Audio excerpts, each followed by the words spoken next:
Hi friends, welcome to our channel Ramana sports analysis.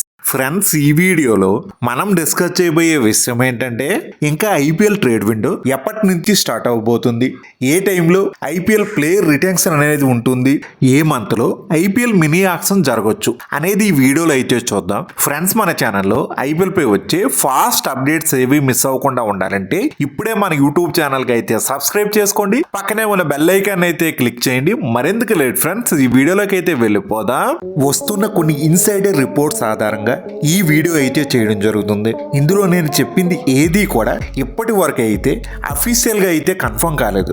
మొదటిగా ప్రస్తుతం బాగా డిస్కస్ అవుతుంది ఐపీఎల్ ట్రేడ్ విండో కోసం.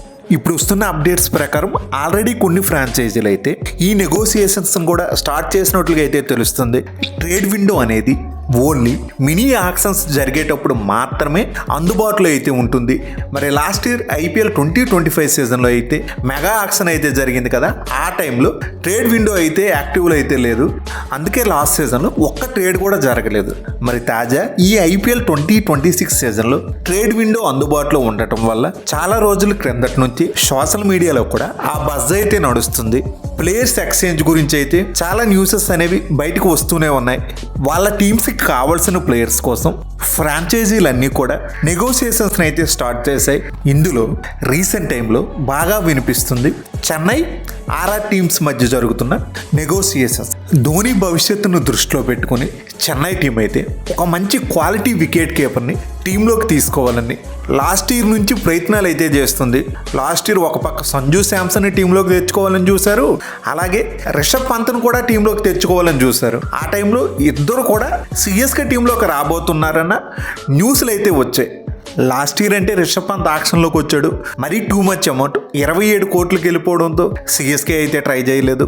అలాగే సంజు శాంసన్ విషయానికి వచ్చేసరికి మెగా ఆక్షన్ అవ్వడం, ట్రేడ్ విండో అందుబాటులో లేకపోవడం, అలాగే ఆర్ఆర్ టీం కూడా తన్ని రిలీజ్ చేయకపోవడంతో తనను కూడా సిఎస్కే టీం బై చేయడానికి అయితే అవ్వలేదు. బట్ ఈ సీజన్లో ట్రేడ్ విండో అందుబాటులో ఉండటం వల్ల సిఎస్కే టీంకి అయితే ఒక గోల్డెన్ ఛాన్స్ అయితే ఉంది సంజు శాంసన్ను వాళ్ళ టీంలోకి తెచ్చుకోవడానికి.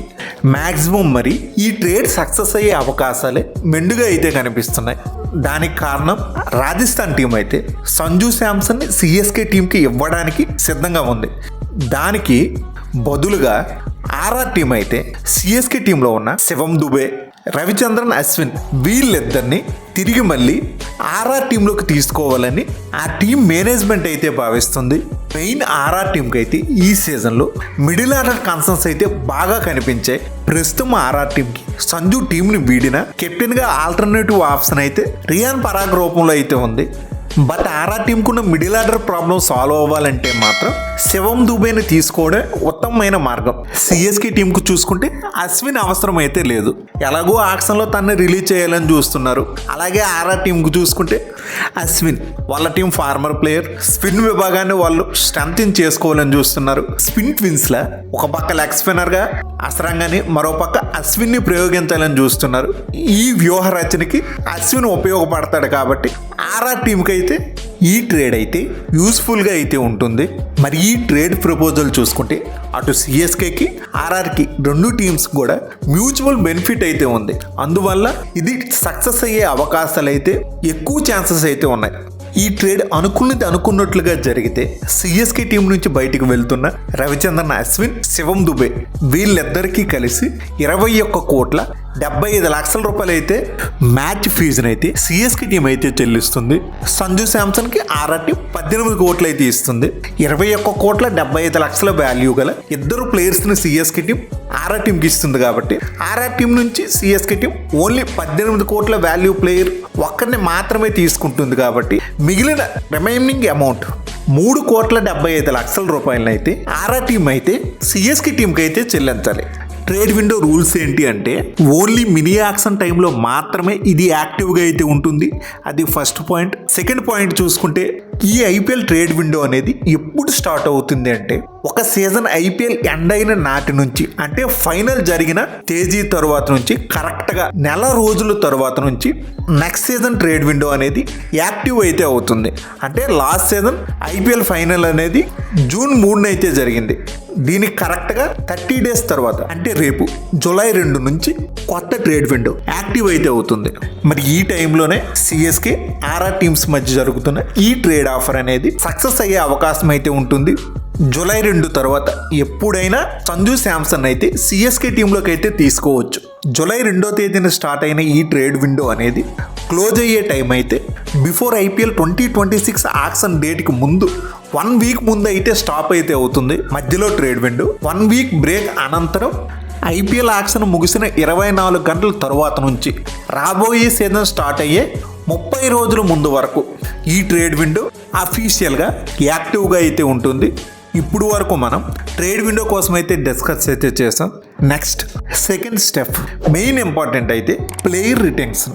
ప్రతి సీజన్లో కూడా బీసీసీఐ ఐపీఎల్ అన్ని ఫ్రాంచైజీలకి ప్లేయర్ రిటెన్షన్ డెడ్లైన్ డేట్ అనేది ఒకటి ఇస్తూ ఉంటుంది. ఈ డేట్లోగా ఐపీఎల్ ఫ్రాంచైజీలు వాళ్ళు ఏ ప్లేయర్స్ని రిటైన్ చేసుకుంటున్నారు, ఎవరిని రిలీజ్ చేస్తున్నారు అనే ఫైనల్ లిస్ట్ అయితే బీసీసీఐకి అయితే అఫీషియల్గా అయితే సమర్పించాల్సి వస్తుంది. లాస్ట్ 3 సీజన్స్ నుంచి ఈ ప్లేయర్స్ డెడ్లైన్ డేట్ చూసుకుంటే ఐపీఎల్ 16 సీజన్ నవంబర్ 15th అయితే లాస్ట్ డేట్. నెక్స్ట్ సీజన్లో చూసుకుంటే నవంబర్ 30 అయితే ఇచ్చారు. మరి లాస్ట్ సీజన్లో చూసుకుంటే అక్టోబర్ 31st 2024 మెగా యాక్షన్ సందర్భంగా డెడ్లైన్ డేట్ని అయితే ఇవ్వడం జరిగింది. ఇప్పుడు వరకు ఐపీఎల్ జరిగిన 18 సందర్భాల్లో ఎక్కువగా అక్టోబర్ మంత్లో అఫీషియల్ రిటెన్షన్ లిస్ట్ అనేది బయటకు అయితే వచ్చింది. మరి ఈ సీజన్లో కూడా ఇదే విండోలో అయితే జరిగే అవకాశాలు అయితే ఉన్నాయి. లాస్ట్ టైం జరిగిన 2 మినీ ఆక్షన్స్ కూడా డిసెంబర్ నెలలో జరగడం అయితే జరిగింది. 2023 season IPL 16th edition mini auction చూసుకుంటే డిసెంబర్ 23rd అయితే జరిగింది. అది కొచ్చి వేదికగా మధ్యాహ్నం 2:30 నుంచి.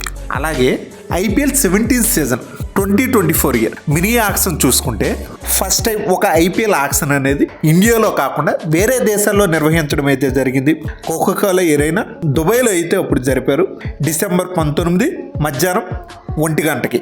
మ్యాక్సిమం మినీ ఆక్షన్స్ అనేది ఎక్కువగా డిసెంబర్ 2వ వారం తర్వాత లేదా డిసెంబర్ లాస్ట్ వారంలో క్రిస్మస్కి 2-3 రోజుల ముందు మినీ ఆక్షన్స్ అనేవి ట్రెడిషనల్గా అయితే జరుగుతున్నాయి. లాస్ట్ టైం మెగా ఆక్షన్ కాబట్టి డిసెంబర్ నెలలో కాకుండా నవంబర్ నెలలో అయితే చేశారు. నవంబర్ 24th 25th ఈ 2 డేట్స్లో సౌదీ అరేబియా జడ్డా వేదికగా అయితే చేయడం జరిగింది.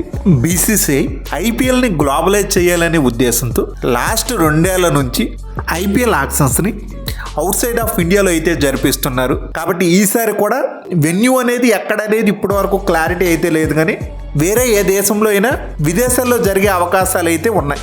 మరి ఈ ఐపీఎల్ 2026 సీజన్ విషయానికి వచ్చేసరికి ప్లేయర్ రిటెన్షన్ అనేది అక్టోబర్ మంత్లోను అలాగే ఆక్షన్ అనేది డిసెంబర్లోను జరిగే అవకాశాలు అయితే ఉన్నాయి. ఇది ఫ్రెండ్స్ ఐపీఎల్ లేటెస్ట్ అప్డేట్స్ గురించి వీడియో. ఫ్రెండ్స్ ఈ వీడియో మీకు బాగా నచ్చినట్లయితే లైక్ చేయడం మాత్రం మర్చిపోవద్దు. అలాగే మన ఛానల్లో ఐపీఎల్ పై వచ్చే రెగ్యులర్ అప్డేట్స్ ఏవి మిస్ అవ్వకుండా ఉండాలంటే ఇప్పుడే మన యూట్యూబ్ ఛానల్కి అయితే సబ్స్క్రైబ్ చేసుకోండి. పక్కనే ఉన్న బెల్ ఐకాన్ అయితే క్లిక్ చేయండి. నేను మిమ్మల్ని మరో ఇంట్రెస్టింగ్ వీడియోతో మళ్ళీ కలుస్తా. Thank you. By bye friends. జై హింద్.